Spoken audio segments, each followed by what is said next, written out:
So, what is the nature of research? Well, it doesn't take a rocket scientist to know that research is what you do when you do not know what you are doing.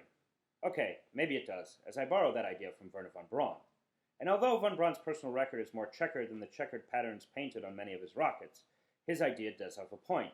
Namely, if research is what you do when you do not know what you are doing, that would mean that once you figure it out, once you know what you are doing, then you are no longer doing research. It's safe to assume something else steps in after research, maybe another kind of thinking, possibly some form of verification which checks whatever claims emerge through said research. And yet, this word emergence might be the key. What happens to let you know you have something worth focusing on, something worth studying? Quite simply, that idea, emotion, invention, or what have you, arises from the interaction of materials before you and with you. Research, as it were, is a way that something comes to know about itself, often through the creation of novel yet coherent structures. Said in another way, research is a configuration of things so as to facilitate a response to them. This response could be physical, intellectual, emotional, or so on. However, these responses cannot be predicted or explained solely through the constituent parts. If they could, then there'd be no reason to conduct the research.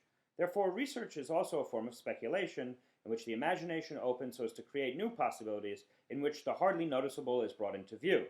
As these outcomes cannot be predicted at the onset, the character of such an experience then lacks prejudice, or is the suspension of quick judgments in the least.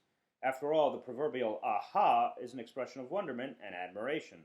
Simply put, research can be said to be a transfiguration.